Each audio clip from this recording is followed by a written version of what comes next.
আমি অত্যন্ত হতাশ হয়েছি যে গতকাল প্রধান উপদেষ্টা যে বক্তব্য রেখেছেন সেই বক্তব্যে তিনি সেই রোড ম্যাপের কথা বলেননি।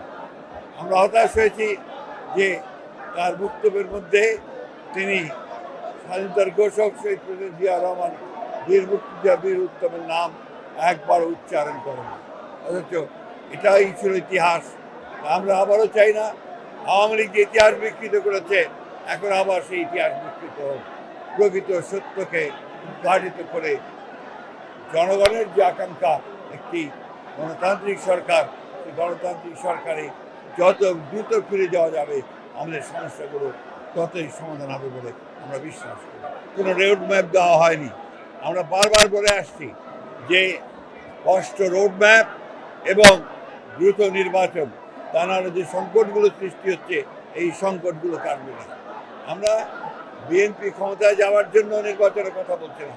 বিএনপি জাতির স্বার্থে, জাতিকে রক্ষা করার স্বার্থে, স্বাধীনতা সংহতিকে রক্ষা করার স্বার্থে বিএনপি নির্বাচনের কথা বলছে, নির্বাচিত পার্লামেন্ট এবং সরকারের কথা। আমরা আশা করব অন্তর্বর্তীকালীন সরকার অতি দ্রুত তারা ন্যূনতম সংস্কারগুলো করে, অর্থাৎ যেগুলো নির্বাচনের জন্য প্রয়োজন তারা নির্বাচনের ঘোষণা দেবেন।